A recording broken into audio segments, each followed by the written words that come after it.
Hello friends, how are you? મજામાં? તો આજે આપણે 12th સાયન્સનું કેમેસ્ટ્રી સબ્જેક્ટ, બરાબર, એટલે કે રસાયણ વિજ્ઞાન, અને એમાં ચેપ્ટર 3 વિદ્યુત રસાયણ એટલે કે ઇલેક્ટ્રો કેમેસ્ટ્રી, બરાબર. તો ખરેખર વોટ ઇઝ ઇલેક્ટ્રો કેમેસ્ટ્રી, બરાબર. આપને વિદ્યુત રસાયણ એટલે શું? તો વિદ્યુત એટલે ઇલેક્ટ્રિસિટી, કે જેનો આપણે રોજબરોજ ઉપયોગ કરીએ છીએ, બરાબર. અને એમની સાથે સંકળાયેલું જે રસાયણ, બરાબર, એટલે કે રસાયણ વિજ્ઞાન, કેમેસ્ટ્રી, બરાબર, એમના વિશેનો અભ્યાસ આપણે આજે કરીશું, બરાબર. તો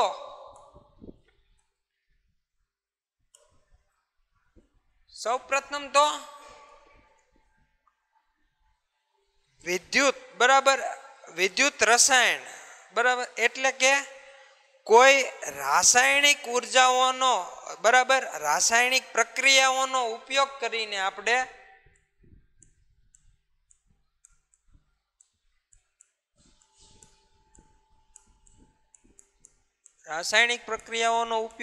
આપણે એમનું વિદ્યુત ઉર્જામાં રૂપાંતર કરી શકાય,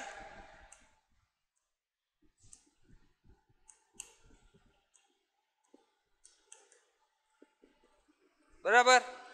એટલે કે આપણે રાસાયણિક પ્રક્રિયાઓ, બરાબર, કેમિકલ જે સેલ આપને ખ્યાલ છે, બરાબર, એમાં રાસાયણિક પ્રક્રિયાઓ થતી હોય. દાખલા તરીકે આ પંખો ચાલુ છે, બરાબર, આ લેમ્પ છે, બરાબર, આ ટીવીની જે બોર્ડ છે, બરાબર, એ ખરેખર કોના લીધે?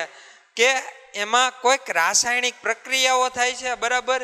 એ રાસાયણિક પ્રક્રિયાઓ કે જેમનું વિદ્યુત ઉર્જામાં રૂપાંતરણ થાય છે, એટલે આપણને પ્રકાશ અથવા તો લાઈટ કે જે આપને મળે છે, બરાબર. અને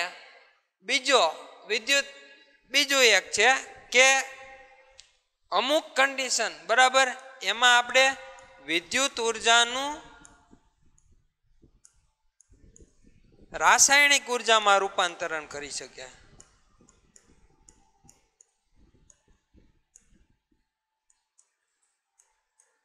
બરાબર. એટલે કે આપણે માનો કે પેલામાં રાસાયણિક પ્રક્રિયાઓમાંથી આપણે વિદ્યુત ઉર્જાનું રૂપાંતરણ કર્યું, બરાબર. હવે આપણે વિદ્યુત ઉર્જાનો ઉપયોગ કરીને આપણે અમુક રાસાયણિક પ્રક્રિયાઓ કરી શકીએ, બરાબર. તો હવે આ બંને વાક્યો, બરાબર, એમને ડિટેલમાં જોઈએ તો રાસાયણિક પ્રક્રિયાઓ, બરાબર, તો કેવી રાસાયણિક પ્રક્રિયાઓ કે જેમનું વિદ્યુત ઉર્જામાં રૂપાંતરણ થાય છે, બરાબર. એટલે કે જે પ્રક્રિયાઓ આપમેળે થતી હોય, બરાબર, આપમેળે કોઈ પણ સોલ્યુશન અથવા દ્રાવણ, બરાબર, અથવા તો કોઈમાં આપમેળે પોતાની રીતે જે પ્રક્રિયાઓ થતી હોય એમાંથી જે ઇલેક્ટ્રોન અથવા તો જે આપણે આગળ અભ્યાસ કરીશું, બરાબર, કે ઇલેક્ટ્રોન જે જનરેટ થતા હોય એમના લીધે જે વિદ્યુત પ્રવાહ પસાર થાય, બરાબર. એટલે કે આપમેળે પ્રક્રિયાઓમાંથી, આ પ્રક્રિયાઓ કેવી હોય છે? આપમેળે થતી હોય છે. આપમેળે થતી પ્રક્રિયાઓમાંથી વિદ્યુત ઉર્જા આપણને મળે છે, બરાબર. જ્યારે વિદ્યુત ઉર્જા કે જેમનો ઉપયોગ કરીને આપણે રાસાયણિક ઉર્જા એટલે કે કોઈ રાસાયણિક પ્રક્રિયાઓ કરી શકીએ, બરાબર. તો આ જે પ્રક્રિયાઓ છે, બરાબર, એ કેવી પ્રક્રિયાઓ કે જે આપમેળે થતી નથી,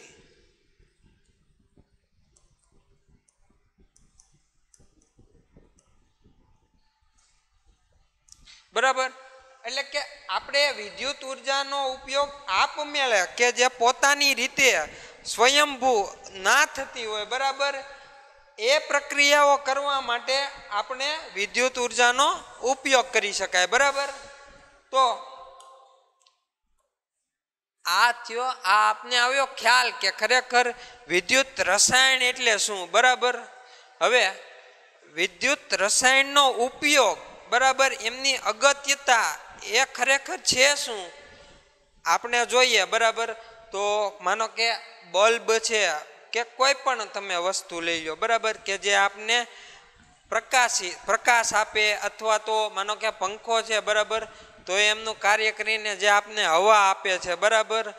તો આવા ઘણા બધા આપણો માનો કે પેન છે, બોલો સોરી આપણો મોબાઈલ છે બરાબર, એમાં શું રહેલું, એમાં જે બેટરી છે બરાબર, એ ખરેખર રાસાયણિક ઉર્જાનો વિદ્યુત ઉર્જામાં થતું રૂપાંતરણનું એક ઉદાહરણ છે બરાબર. એ જે બેટરી છે બરાબર, એમાં જે રસાયણો છે એમાં પ્રક્રિયાઓ થાય છે જેથી આપને વિદ્યુત મળે છે બરાબર.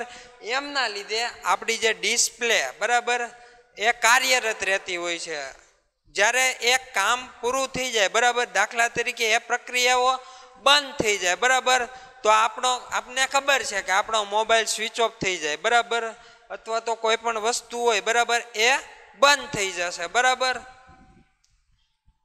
અને વિદ્યુત ઉર્જા રાસાયણિક ઉર્જા બરાબર, એટલે કે આપણે કોઈ વિદ્યુત માનો કે કોઈ મશીન છે બરાબર, એમને આપણે ચાલુ કરવું છે બરાબર, તો અથવા તો પંખો છે બરાબર એને ચાલુ કરવો છે બરાબર, તો આપણે એને વિદ્યુત આપવું પડશે, એટલે કે ઇલેક્ટ્રિકલ કરંટ એમાં પસાર કરવો પડશે બરાબર. એમના લીધે જે એમના માનો કે જે કાર્યો કે જેમના અંદર એમના કાર્યો થતા હોય બરાબર, જે રાસાયણિક પ્રક્રિયાઓ થતી હોય બરાબર, એ એમને કરવામાં મદદ કરશે બરાબર.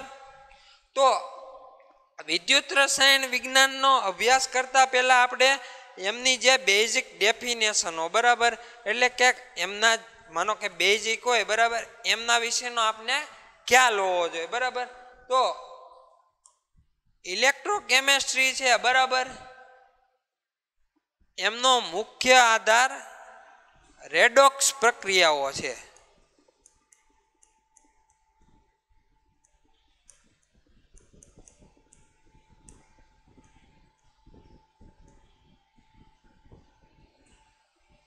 કે રેડોક્સ પ્રક્રિયાઓ થાય બરાબર, કોઈ માનો કે દ્રાવણ છે બરાબર, એમાં રેડોક્સ પ્રક્રિયાઓ થવાના લીધે ઇલેક્ટ્રોનનો વિનિમય થતો હોય બરાબર, અથવા તો ઇલેક્ટ્રોન છૂટા પડતા હોય, અથવા ઇલેક્ટ્રોન મેળવાતા હોય, અથવા તો ગેઇન થતા હોય બરાબર.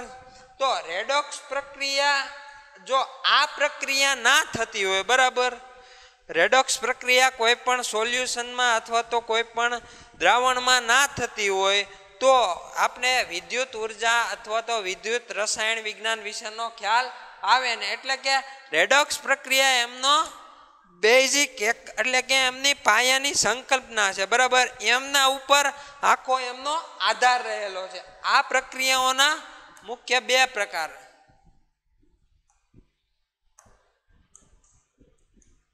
આપને ખ્યાલ છે આપણે ભણી ગયા રેડોક્સ પ્રક્રિયા બરાબર. તો એમાં ઓક્સિડેશન પ્રક્રિયા અને રિડક્શન પ્રક્રિયા બરાબર. તો આ બંનેનો સરવાળો થઈને આપણે રેડોક્સ પ્રક્રિયા બરાબર, ટોટલ જે પ્રક્રિયા થાય એ આ બંનેનો સરવાળો હોય છે બરાબર. તો હવે આપને ખ્યાલ જ છે કે ઓક્સિડેશન પ્રક્રિયા એટલે શું, તો એમને આપણે સિમ્પલ ડેફિનેશન જોઈએ તો ઇલેક્ટ્રોનના સ્વરૂપમાં બરાબર. આપને ખ્યાલ જ છે કે ઓક્સિડેશન જે બીજાના સંદર્ભમાં માનો કે કોઈ દ્રાવણના એના સંદર્ભમાં જોઈએ તો ઓક્સિડેશન એટલે કે ઓક્સિજનનો ઉમેરો થવો અને હાઇડ્રોજનનું દૂર થવું બરાબર. રિડક્શન એટલે ઓક્સિજનનું દૂર થવું અને હાઇડ્રોજનનો ઉમેરો થવો બરાબર. પરંતુ આપણે અહીંયા ઇલેક્ટ્રોનના સંદર્ભમાં લઈએ તો ઇલેક્ટ્રોન દૂર થવો બરાબર. કોઈ પણ આયન અથવા તો કોઈ પણ માનો કે ધાતુ હોય બરાબર, એમાંથી જ્યારે ઇલેક્ટ્રોન દૂર થાય છે બરાબર, એ પ્રક્રિયાને આપણે ઓક્સિડેશન પ્રક્રિયા કહીએ બરાબર. જ્યારે રિડક્શન પ્રક્રિયા એટલે કે ઇલેક્ટ્રોનનો ઉમેરો થવો બરાબર. દાખલા તરીકે આપણે એક એક્ઝામ્પલ લઈએ તો માનો કે કોઈ સોલ્યુશન છે બરાબર, કે જે Zn+2 આયન ધરાવે છે બરાબર. એ જ્યારે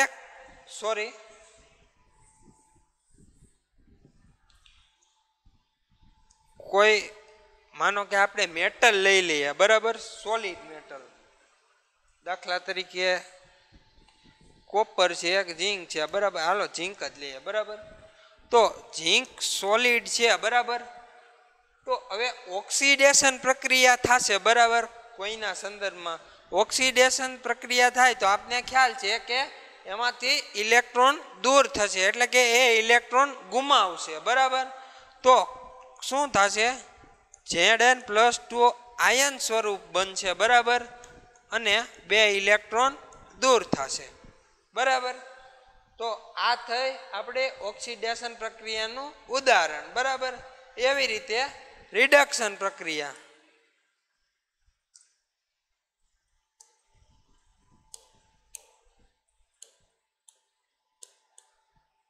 તો રિડક્શન પ્રક્રિયામાં દાખલા તરીકે કોઈ કોપર+2 કે જે સોલ્યુશન ધરાવે બરાબર, એ જ્યારે ઇલેક્ટ્રોન મેળવશે બરાબર, ત્યારે એમનું સોલિડમાં રૂપાંતરણ થશે, આમનું આયનમાં રૂપાંતરણ, એટલે કે એકવીસ સોલ્યુશનમાં એ આયન સ્વરૂપે રહે છે. જ્યારે આ એકવીસ સોલ્યુશનમાં આયન સ્વરૂપે છે બરાબર, એ 2 ઇલેક્ટ્રોન મેળવીને પોતે સ્ટેબલ થઈને કોપર સોલિડ સ્વરૂપે બનશે બરાબર. તો આ થઈ આપણા ઓક્સિડેશન અને રિડક્શન પ્રક્રિયાઓ બરાબર. હવે જોઈએ તો જે આપણે બરાબર આમાં આપણે જેટલા એક્ઝામ્પલ આપો બરાબર ઓક્સિડેશન રિડક્શન પ્રક્રિયા એટલા ઓછા પડે બરાબર. પરંતુ આ વિદ્યુત રસાયણ ચેપ્ટર ભણવા માટેનો મુખ્ય પાયો છે બરાબર. આ 2 પ્રક્રિયાઓ ઉપર જ આખું આપણું વિદ્યુત રસાયણ એટલે કે ઇલેક્ટ્રોકેમિસ્ટ્રી એમના ઉપર આધાર રહે છે બરાબર. તો હવે આપણે વિદ્યુત રસાયણ એટલે ખરેખર શું બરાબર, એટલે કેવી રીતે હોય? દાખલા તરીકે માનો કે આપણે જોઈએ તો કોઈ પણ પ્રક્રિયા બરાબર, આપણા જે મને કોઈ હાથ ઉપર વાગે છે બરાબર, ત્યારે જ્યારે વાગે એમનો જે સંદેશો મને ક્યારે ખબર પડે કે મને હાથ ઉપર વાગ્યો હતો બરાબર?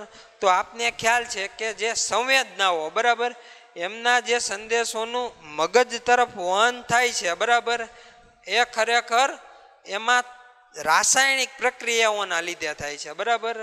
કે એ સંવેદનાઓ મગજ ચેતાકોષો તરફ જાય, ત્યારબાદ એ મગજના કોષો તરફ જાય, અને ત્યાંથી આપને પ્રતિવર્તી જે આપણે માનો કે અનુવાદ મળે બરાબર, એટલે કે ત્યાંથી આપને ખબર પડે કે અહીંયા આપને વાગેલું છે બરાબર.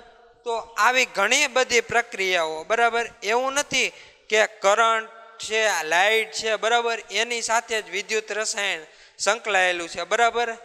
બીજી ઘણી બધી પ્રવૃત્તિઓ એવી છે કે જેમની સાથે રસાયણ વિજ્ઞાન સંકળાયેલું હોય છે બરાબર. તો હવે આપણે જે રસાયણ વિજ્ઞાન બરાબર, એમનો સંકલ્પનાઓ કેવી રીતે આપને મળી બરાબર, તો એમનું ઉદાહરણ લઈએ તો વોલ્ટા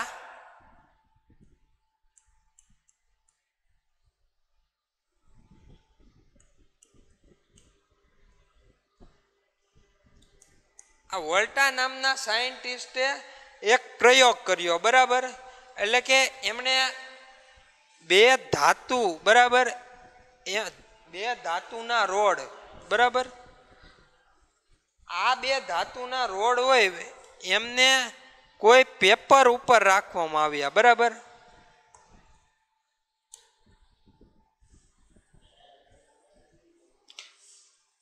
એમને ભેજવાળા પેપર ઉપર રાખવામાં આવ્યા બરાબર. તો એણે એવું નિર્દેશ કર્યો કે જ્યારે મોઇશ્ચર બરાબર ભેજવાળી વસ્તુમાં રાખવામાં આવે છે બરાબર, ત્યારે એમાંથી ઇલેક્ટ્રિકલ કરંટ બરાબર, ઇલેક્ટ્રિકલ કરંટ પેદા થાય છે એવું એમને કીધેલું બરાબર. જે આપણે વોલ્ટેઇક જેમના ઉપરથી એમણે સંશોધનો કર્યા બરાબર, અને એમાંથી એક સેલની રચના કરી બરાબર. એમને વોલ્ટેઇક કોષ, ગેલ્વેનિક કોષ બરાબર વગેરે વગેરે એમના નામ આપવામાં આવે બરાબર, જેનો આપણે અભ્યાસ આગળ કરીશું. ત્યારબાદ નિકોલ્સન.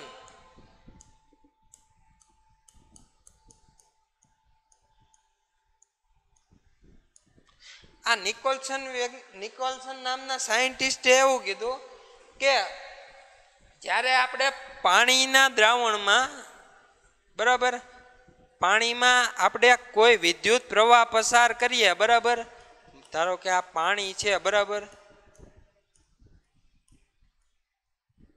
તો આમાં આપણે જ્યારે વિદ્યુત પ્રવાહ બરાબર એટલે કે ઇલેક્ટ્રિકલ કરંટ આમાં આપાત કરીએ ત્યારે હાઇડ્રોજન અને ઓક્સિજન આ બંને વાયુઓ છૂટા પડે છે બરાબર.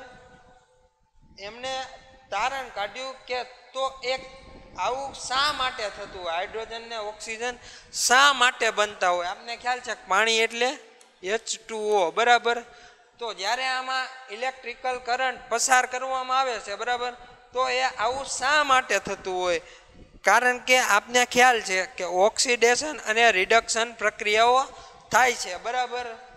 એમના લીધે આ બંને ઉત્પન્ન થતા હોય છે બરાબર.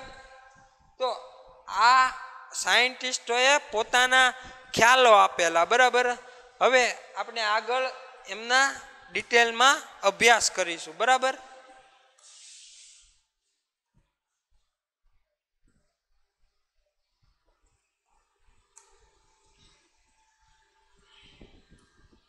હવે આપણે જે એમની બેઝિક ટર્મિનોલોજી બરાબર એમનો થોડો પાછો અભ્યાસ કરીએ બરાબર. તો જે વિદ્યુત રસાયણમાં ઉપયોગી છે બરાબર, એટલે કે વિદ્યુત ધ્રુવ,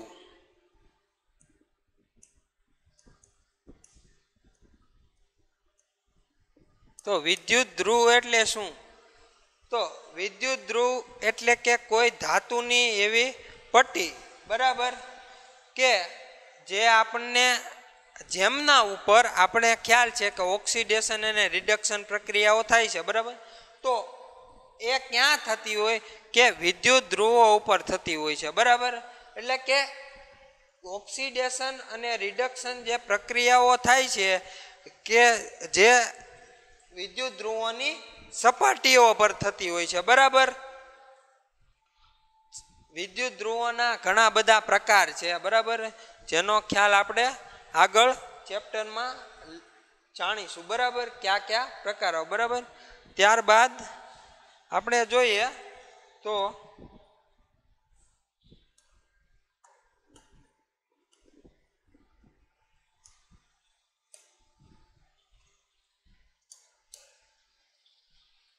હવે વિદ્યુત વિભાજ્ય.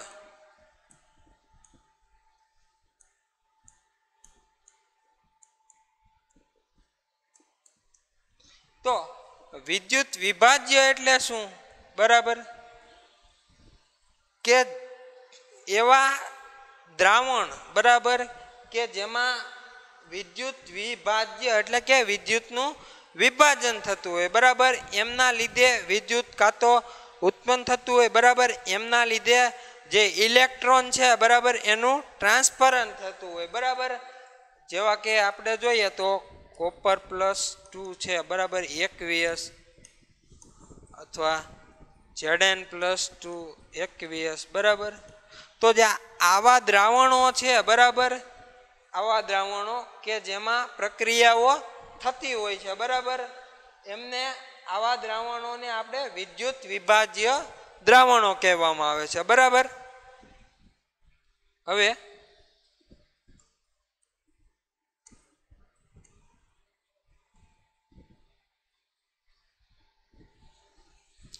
તો આ આપણે જોઈ ગયા કે ખરેખર વિદ્યુત રસાયણ એટલે શું બરાબર, એમનો ઉદ્ભવ કઈ રીતે થયો બરાબર, એમાં એક એમનો આધાર, એનો જે મુખ્ય પાયો છે બરાબર એ કોના ઉપર રહેલો છે, એટલે કે રેડોક્સ પ્રક્રિયાઓ, ઓક્સિડેશન પ્રક્રિયાઓ અને રિડક્શન પ્રક્રિયાઓ બરાબર કેવી રીતે ઉત્પન્ન થાય છે બરાબર.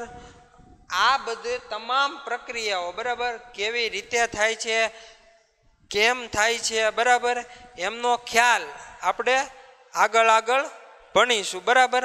હવે આપણે જે વિદ્યુત રસાયણ બરાબર, વિદ્યુત રસાયણ જે ઉત્પન્ન કરે બરાબર, એમને આપણે વિદ્યુત રાસાયણિક કોષ કહેવામાં આવે છે બરાબર. તો વિદ્યુત રાસાયણિક કોષ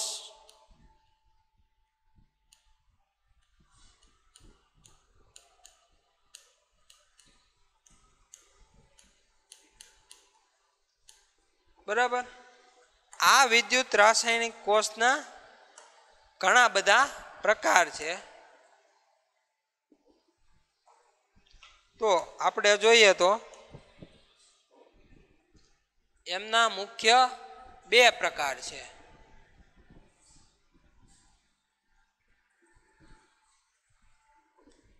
એક તો વિદ્યુત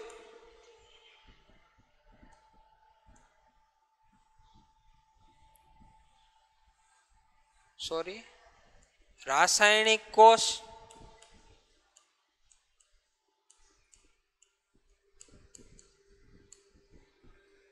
અને વિદ્યુત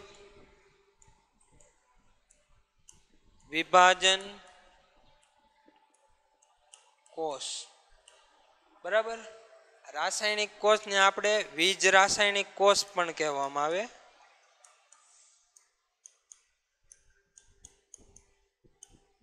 બરાબર. તો આ મુખ્ય બે પ્રકાર બરાબર. તો આ કોષ એટલે કેવા કોષ? કોષને આપણે સેલ પણ કહેવાય, યાદ રાખજો, સેલ બરાબર. તો વીજ રાસાયણિક કોષ બરાબર એટલે કે ઇલેક્ટ્રોકેમિકલ સેલ બરાબર. તો આ કોષ એ આપણે રાસાયણિક ઉર્જામાંથી રાસાયણિક ઉર્જાનું વિદ્યુત ઉર્જામાં રૂપાંતરણ કરે બરાબર. રાસાયણિક કોષ અથવા તો વીજ રાસાયણિક કોષ બરાબર કે જે રાસાયણિક ઉર્જાનું વિદ્યુત ઉર્જામાં રૂપાંતરણ કરે બરાબર. જ્યારે આ સેલ એ વિદ્યુત ઉર્જાનું રાસાયણિક ઉર્જામાં રૂપાંતરણ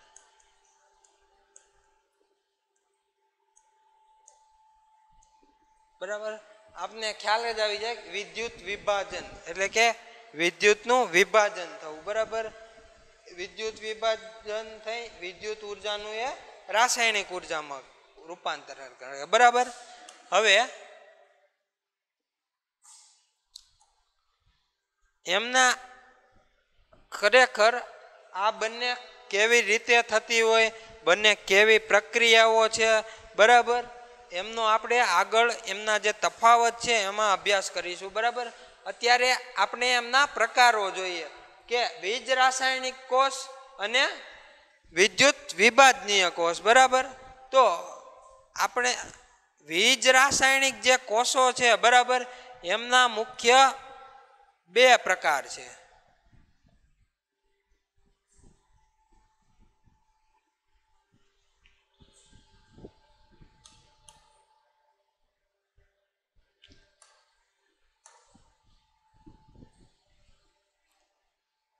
એક તો ગેલ્વેનિક કોષ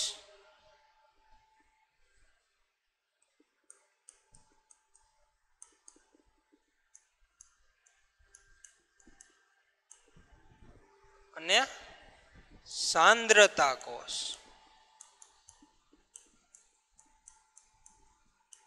બરાબર. તો આ થયા આપણે વિદ્યુત રાસાયણિક કોષના બે પ્રકાર બરાબર. હવે એમાં પણ સાંદ્રતા કોષ, બરાબર, આ બધા કોષોનો આપણે ડિટેલમાં અભ્યાસ કરવાના છીએ, બરાબર. તો આપણે ખાલી એમના જે પ્રકારો છે એમને જોઈએ તો આ કોષના ફરી બે પ્રકાર પાડવામાં આવે છે, બરાબર.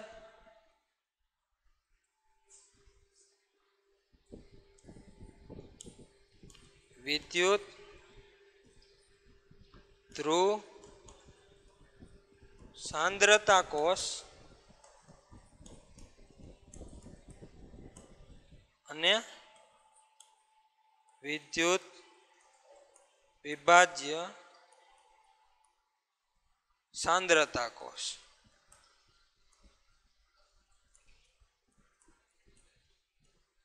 બરાબર. તો સાંદ્રતા કોષના પણ બે પ્રકાર, એક તો વિદ્યુત ધ્રુવ સાંદ્રતા કોષ અને વિદ્યુત વિભાજ્ય સાંદ્રતા કોષ, બરાબર. આમના પણ બે પ્રકાર પડે છે. એ એમના લીધે એક વિથ ટ્રાન્સફરન્સ અને વિથ આઉટ ટ્રાન્સફરન્સ, એટલે કે એમાં એલજેપી, બરાબર, જેનો આપણે આગળ અભ્યાસ કરીશું, બરાબર, એમના ઉપર એ આધારિત હોય છે, બરાબર. તો આ તેઓ આપણું વિદ્યુત રસાયણ એટલે કે ઇલેક્ટ્રોકેમિસ્ટ્રીનું ઇન્ટ્રોડક્શન, બરાબર, અને એમના જે સેલ છે, બરાબર, એમના પ્રકારો. તો હવે આપણે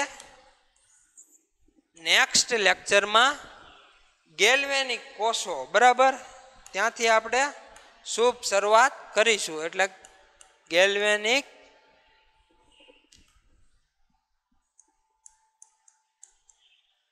ગેલ્વેનિક કોષ, બરાબર. આમના ઘણા બધા નામ, ડેનિયલ કોષ, ગેલ્વેનિક કોષ, વિદ્યુત રાસાયણિક કોષ, બરાબર. તો ખરેખર ગેલ્વેનિક કોષ, એમની કાર્ય રચના, બરાબર, એમનો અભ્યાસ આપણે નેક્સ્ટ લેક્ચરમાં કરીશું, બરાબર. Okay, done, thank you.